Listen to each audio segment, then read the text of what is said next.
ನಮಸ್ಕಾರ ಫ್ರೆಂಡ್ಸ್, ಇವತ್ತು ನಾನು ಕಾಯಿ ದೋಸೆನ ಮಾಡಿದ್ದೀನಿ. ಕಾಯಿ ದೋಸೆ ಮಾಡೋಕ್ಕೆ ಸ್ವಲ್ಪ ವ್ಯತ್ಯಾಸ ಅಷ್ಟೇ. ಇಲ್ಲಿ ದೋಸೆ ಅಕ್ಕಿ 2 ಲೋಟ ತೊಗೊತಾ ಇದ್ದೀನಿ. ಮತ್ತು ಮೆಂತ್ಯ 1 ಚಮಚ ಅಥವಾ 2 ಚಮಚ ಆದರೂ ತೊಂದರೆ ಇಲ್ಲ. ನಾನು ಎಷ್ಟು ಹಾಕ್ತಾಯಿದ್ದೀನೋ ಅಷ್ಟು.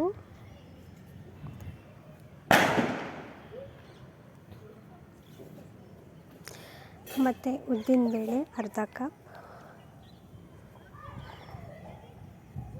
ವಾತಾವರಣ ಸೆಕೆಗಾಲ ಇಲ್ಲ ಅಂದರೆ ಉದ್ದಿನಬೇಳೆ ಹಾಕ್ಕೊಳ್ಳಿ. ಮತ್ತು ಇದನ್ನು 3 ಸಲ ಚೆನ್ನಾಗಿ ತೊಳೆದು ಕುಡಿಯೋ ನೀರಲ್ಲಿ ಒಂದು 8 ಗಂಟೆಗಳ ಕಾಲ ನೆನೆ ಇಡಿ.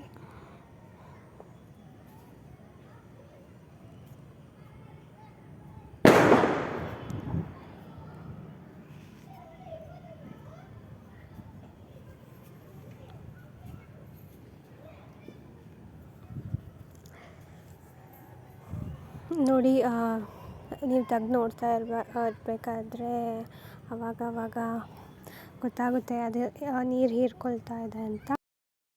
ಇನ್ನೇನು ರುಬ್ಬಕ್ಕೆ 1 ಅವರ್ ಇದೆ ಅನ್ನೋಷ್ಟರಲ್ಲಿ ಅವಲಕ್ಕಿ ನೆನೆ ಇಟ್ಕೊಳ್ಳೋಣ. ಇದು 1/4 ಕಪ್ಪು ಮುಳುಗುವಷ್ಟು ನೀರು ಹಾಕ್ಕೊಂಡು ನೆನೆ ಇಟ್ಟರೆ ಆಯಿತು. ಮತ್ತು ಇದು ಕಾಯಿ ದೋಸೆ ಆಗಿರೋದ್ರಿಂದ ಒಂದು ಫುಲ್ ಕಾಯಿನ ತುರ್ಕೊಳ್ಬೋದು ಅಥವಾ ಅದನ್ನು ತೆಗೆದು ನೀವು ಡೈರೆಕ್ಟಾಗಿ ಮಿಕ್ಸಿ ಕೂಡ ಹಾಕ್ಕೊಳ್ಬೋದು. ನಾನಿಲ್ಲಿ ತುರ್ಕೊಳ್ತಾ ಇದ್ದೀನಿ. ಒಂದು ಫುಲ್ ಕಾಯಿ ಹಾಕಿ. ಮತ್ತು ಈ ಕಾಯಿ ದೋಸೆ ಮಾಡುವಾಗ ನೀವು ಸ್ವಲ್ಪ ಲೇಟಾಗೆ ರುಬ್ಕೊಳ್ಳಿ. ನೀವು ನಾರ್ಮಲ್ ದೋಸೆನ 6 ಗಂಟೆ ಅಥವಾ 7 ಗಂಟೆಗೆ ರುಬ್ಬಿದ್ರೆ ಇದು 8 ಗಂಟೆಗೆ ರುಬ್ಕೊಳ್ಳಿ. 1 ಅವರ್ ಲೇಟಾಗಿ ರುಬ್ಕೊಳ್ಳಿ. ಯಾಕಂದರೆ ಈ ಹಿಟ್ಟು ಹುಳಿ ಬರುತ್ತೆ, ಈ ದೋಸೆ ಹಿಟ್ಟು, ಅದಕ್ಕೋಸ್ಕರ. ಇವಾಗ ನಾನು ಕಾಯಿನ ರುಬ್ಕೊಳ್ತಾ ಇದ್ದೀನಿ. ಇದನ್ನೂ ಕೂಡ ನುಣ್ಣಗೆ ರುಬ್ಕೊಳ್ಳಿ. ಅದೊಂಥರ ಪೇಸ್ಟ್ ಆದಂಗೆ ಆಗುತ್ತೆ, ಸಾಫ್ಟ್ ಪೇಸ್ಟ್ ಆದಂಗೆ ಆಗುತ್ತೆ. ನೀರು ಹಾಕ್ಕೊಂಡು ರುಬ್ಕೊಳ್ಳಿ. ನೋಡ್ಕೊಂಡು ನೀರು ಹಾಕ್ಕೊಳ್ಳಿ. ನಾನೊಂದು ಮೀಡಿಯಮ್ ಲೋಟದಲ್ಲಿ ಇಡೀ 1 ಲೋಟ ಹಾಕ್ಕೊಂಡು ಎಲ್ಲ ಒಂದು ಫುಲ್ ಕಾಯಿನ ರುಬ್ಕೊಂಡೆ. ಈ ಥರ ಆಗಿತ್ತು. ಫಸ್ಟ್ ನಾನು ಕಾಯಿನ ಸಪ್ರೇಟಾಗಿ ರುಬ್ಕೊಳ್ತಾ ಇದ್ದೀನಿ. ಅದಾದಮೇಲೆ ಇವಾಗ ಅವಲಕ್ಕಿ ಎಲ್ಲ ನೀರು ಹೀರ್ಕೊಂಡು ದಪ್ಪ ಆಗಿದೆ, ಅದನ್ನೇ ಇವಾಗ ರುಬ್ಕೊಳ್ಳಿ. ಇದನ್ನು ನೀರು ಇಲ್ದಿರ ರುಬ್ಕೊಳ್ಳಿ. ಫಸ್ಟು ನೀರೇನು ಹಾಕಕ್ಕೆ ಹೋಗಬೇಡಿ, ಅದಾಗೆ ಪೇಸ್ಟ್ ಆಗುತ್ತೆ. ಆಮೇಲೆ ಸ್ವಲ್ಪ ನೀರು ಹಾಕ್ಕೊಂಡು ರುಬ್ಕೊಳ್ಳಿ. ನೋಡಿ, ಇದೊಂಥರ ಥಿಕ್ ಪೇಸ್ಟ್ ಅಥವಾ ಸಾಫ್ಟ್ ಆಗಿ ಮಾಡ್ಕೊಳ್ಳಿ. ಥಿಕ್ ಪೇಸ್ಟ್ ಆದಮೇಲೆ ಈ ಟೆಕ್ಸ್ಚರಲ್ಲಿ ಬರುತ್ತೆ. ಆಮೇಲೆ ಕೊಕೊನಟ್ ಪೇಸ್ಟ್ ಮೇಲೆ ಅದನ್ನು ಮಿಕ್ಸ್ ಮಾಡ್ಕೊಳ್ಳಿ. ಇವಾಗ ನಾವು ಅಕ್ಕಿ, ಉದ್ದಿನಬೇಳೆ, ಮೆಂತ್ಯ ನಾವೇನು ನೆನೆ ಇಟ್ಟಿದ್ವಿ ಅದನ್ನು ರುಬ್ಕೊಳ್ಳೋಣ. ಒಂದೊಂದು ಬ್ಯಾಚಲ್ಲೂ 3 ಹಿಡಿ ಹಾಕಿಬಿಟ್ಟು 2 ಮೀಡಿಯಮ್ ಸೈಜ್ ಲೋಟದಲ್ಲಿ ನಾನು ರುಬ್ಕೊಂಡಿದ್ದು. ಇದು ಕೂಡ ಸಾಫ್ಟಾಗಿ ರುಬ್ಕೊಳ್ಳಿ, ಫೈನ್ ಆಗಿರಬೇಕು. ಮತ್ತು ಒಂದ್ರ ಮೇಲೆ ಒಂದು ಹಾಕ್ಕೊಂಡು ಈ ಥರ ನೀವು ರುಬ್ಬೋ ಅಷ್ಟೊತ್ತಿಗೆ ಒಂದು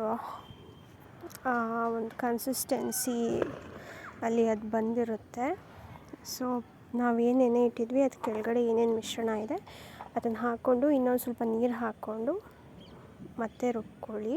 ಕೆಳಗಡೆ ಇರೋ ಮಿಶ್ರಣನ ಎಲ್ಲ ಒಟ್ಟಿಗೆ ಕಲಿಸ್ಬಿಟ್ಟು ಕೈಯಲ್ಲಿ ನೀವು ಚೆನ್ನಾಗಿ ಸ್ವಲ್ಪ ಮಿಕ್ಸ್ ಮಾಡಿ, ಫೈನ್ ಮಿಕ್ಸ್ ಕೊಡಿ. ಮತ್ತು ಆ ಕೊಕೊನಟ್ ಪೇಸ್ಟ್ ಮತ್ತು ರುಬ್ಕೊಂಡಿದ್ದು ಎಲ್ಲ ಚೆನ್ನಾಗಿ ಮಿಕ್ಸ್ ಆಗಲಿ. ನಿಮಗೇನೇನಾದರೂ ಲಂಪ್ಸ್ ಇದ್ದರೆ ಅದನ್ನು ನೀವು ರಿಮೂವ್ ಮಾಡಿಕೊಂಡು ಚೆನ್ನಾಗಿ ಕೈ ಆಡಿಸಿ. ಸೊ ಇದನ್ನ ಮುಚ್ಚಿಬಿಡೋಣ. ಉಪ್ಪೇನು ಹಾಕಕ್ಕೆ ಹೋಗಬೇಡಿ, ಬಿಕಾಸ್ ಎಷ್ಟೇ ಚಳಿಗಾಲ ಇದ್ರೂ ಹುಳಿ ಬರುತ್ತೆ. ಉಪ್ಪು ಡೈರೆಕ್ಟಾಗಿ ಬೆಳಗ್ಗೆ ಹಾಕ್ಕೊಳ್ಳಿ. ಇದು ನೋಡಿ ಅರ್ಧದಷ್ಟಿದೆ ಬ್ಯಾಟರ್, ದೋಸೆ ಬ್ಯಾಟರ್. ಇದು ನಾನು ಮುಚ್ತಾ ಇದ್ದೀನಿ. ಸ್ವಲ್ಪ ವಾತಾವರಣ ಸೆಕೆ ಕೂಡ ಇತ್ತು, ಸೊ ಇದು ಮುಚ್ಚಿಟ್ಬಿಡೋಣ. ಇದ್ರ ಕೆಲಸ ಆಯಿತು ನೆನ್ನೆಗೆ. ಸೊ ನೋಡಿ, ನೆಕ್ಸ್ಟ್ ದಿನ ಬಂದರೆ ಅರ್ಧಕ್ಕಿಂತ ಏನು ಸ್ವಲ್ಪ ಇತ್ತು, ಇವಾಗ ಮುಕ್ಕಾಲಷ್ಟಾಗಿದೆ. ಮತ್ತು ಇದು ಫೋಮ್ ಬಬಲ್ಸ್ ಬಂದಿದೆ, ಮತ್ತು ಅದು ಸೈಜ್ ಕೂಡ ಇನ್ಕ್ರೀಸ್ ಆಗಿದೆ. ಇವಾಗ ನಾನು 2 ಸ್ಪೂನ್ ಉಪ್ಪು ಹಾಕ್ತಾಯಿದ್ದೀನಿ. ಉಪ್ಪು ಹಾಕ್ಕೊಂಡು ಮತ್ತೆ ಕ್ಲೀನಾಗಿ ಒಂದು ರೌಂಡ್ ಮಿಕ್ಸ್ ಮಾಡ್ಕೊಳ್ಳಿ. ನೋಡಿ, ಬ್ಯಾಟರ್ ತುಂಬ ಫಾರ್ಮೆಂಟ್ ಅಂದರೆ ಕರೆಕ್ಟಾಗಿ ಆಗಿದೆ. ಅದು ಏರ್ ಅಪ್ ಆಗಿದೆ ಮತ್ತು ಬಬಲ್ಸ್ ಕೂಡ ಬಂದಿದೆ. ಪರ್ಫೆಕ್ಟಾಗಿ ಫಾರ್ಮೆಂಟ್ ಆಗಿದೆ. ಕ್ಲೀನಾಗಿ ಮಿಕ್ಸ್ ಮಾಡ್ಕೊಳ್ಳಿ ಉಪ್ಪು ಹಾಕ್ಕೊಂಡು. ಆ ಕಾಯಿ ಲಂಪ್ಸ್ ಎಲ್ಲ ನೀವು ತೆಗೆದು ಚೆನ್ನಾಗಿ ರಾತ್ರಿ ಹೊತ್ತು ಫಾರ್ಮೆಂಟ್ ಆಗಕ್ಕೆ ಬಿಟ್ಟರೆ ಚೆನ್ನಾಗಿ ಬರುತ್ತೆ ದೋಸೆ ಹಿಟ್ಟು ಬೆಳಗ್ಗೆ ಅಷ್ಟೊತ್ತಿಗೆ. ಪರ್ಫೆಕ್ಟಾಗಿ ಬಂದಿತ್ತು. ಸೊ ಇನ್ನೇನು ದೋಸೆ ಹಾಕ್ಕೊಂಡು ತಿನ್ನೋದಂದೇ ಬಾಕಿ ಇತ್ತು.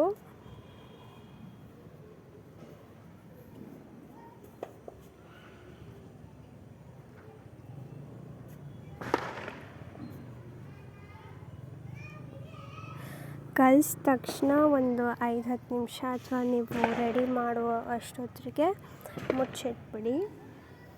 ನೋಡಿ, ಬಬಲೆಲ್ಲ ಎಷ್ಟು ಚೆನ್ನಾಗಿ ಬಂದಿದೆ, ತುಂಬ ಚೆನ್ನಾಗಿ ಬಂದಿತ್ತು.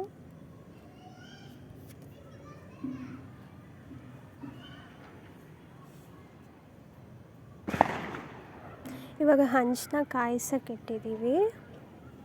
ಚೆನ್ನಾಗಿ ಕಾಯಬೇಕು. ಹಂಚು ಚೆನ್ನಾಗಿ ಕಾಯುವಾಗ ಎಣ್ಣೆ ಹಚ್ಕೊಂಡು ಒರೆಸ್ಕೊಳ್ಬೇಕು ಹಂಚನ್ನ. ಫುಲ್ ಹಂಚು ಕಾಯ್ದ ಮೇಲೆ ಒಂದು ಪುಟಾಣಿ ದೋಸೆನ ಫಸ್ಟ್ ಹಾಕೋದು. ಒಂದು ಚಿಕ್ಕ ದೋಸೆ ಹಾಕಿದ್ಮೇಲೆ ನಮಗೆ ತಿನ್ಕೊಳ್ಳೋಕ್ಕೆ ದೋಸೆ.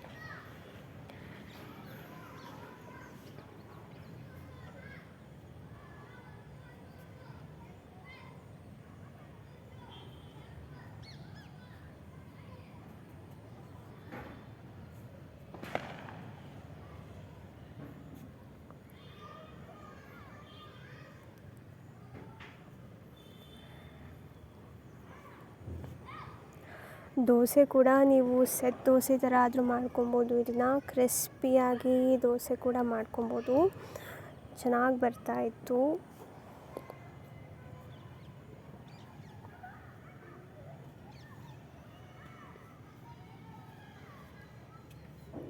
ತೂತು ಬೀಳ್ತಾ ಇದೆ.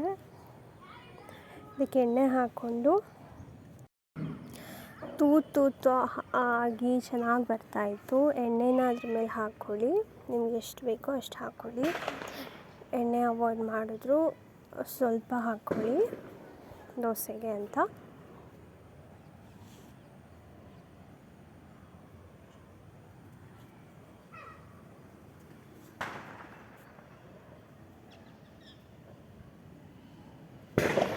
ಇದನ್ನು ನಾವೇನು ತಿರ್ಗಿ ಹಾಕ್ತಾಯಿಲ್ಲ, ಇದನ್ನು ಹಾಗೆ ಬೇಯಕ್ಕೆ ಬಿಡ್ತಾ ಇದ್ದೀವಿ ಒಂದೇ ಕಡೆ.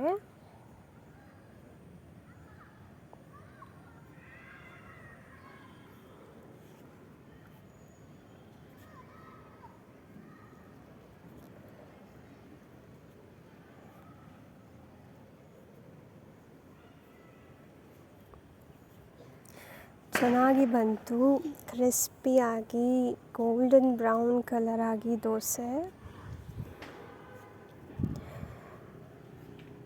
ಟೇಸ್ಟ್ ಕೂಡ ಅಷ್ಟೇ ಚೆನ್ನಾಗಿತ್ತು. ಬರೀ ದೋಸೆ ಕೂಡ ತಿನ್ನೋಕ್ಕೆ ಅಷ್ಟೇ ಚೆನ್ನಾಗಿದೆ. ಇವಾಗ ಮೂರನೇ ದೋಸೆ ಅದಕ್ಕಿಂತ ಕ್ರಿಸ್ಪಿಯಾಗಿ ಬಂತು. ಒಳಗಡೆ ಸಾಫ್ಟ್ ಆಗಿತ್ತು, ಬೆಣ್ಣೆ ದೋಸೆ ಥರ ಇತ್ತು. ಟೇಸ್ಟ್ ಕೂಡ ಅಷ್ಟೇ ಚೆನ್ನಾಗಿತ್ತು. ನೀವು ಕೂಡ ಟ್ರೈ ಮಾಡಿ. ನಿಮ್ಮ ಮನೇಲಿ ಕಾಯಿಗಳೇನಾದರೂ ಜಾಸ್ತಿ ಇದ್ದರೆ ಪಲಾವ್ಗಂತೂ ಹಾಕ್ತೀರಾ, ಒಂದು ಸಲ ಕಾಯಿ ದೋಸೆ ಮಾಡಿಕೊಂಡು ತಿನ್ನಿ.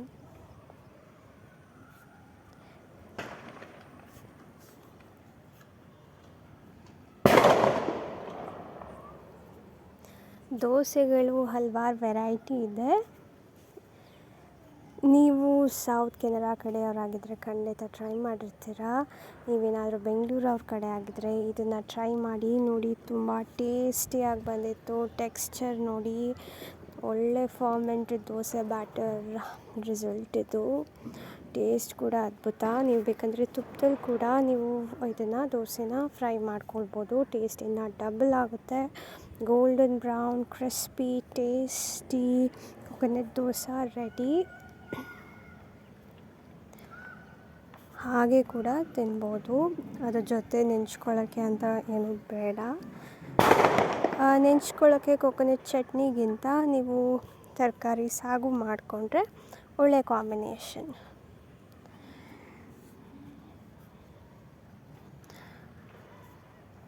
ಈ ದೋಸೆ ತಿಂದಮೇಲೆ ನಿಮಗೆ ನಾರ್ಮಲ್ ದೋಸೆ ಏನು ಮಾಡ್ಕೊಳ್ತೀರಾ ಹೆವಿ ಅನಿಸಲ್ಲ, ಲೈಟ್ ಅನಿಸುತ್ತೆ. ನಾನು ಸಾಗು ಜೊತೆ ಸರ್ವ್ ಮಾಡ್ತಾಯಿದ್ದೀನಿ. ಟ್ರೈ ಮಾಡಿ. Thank you.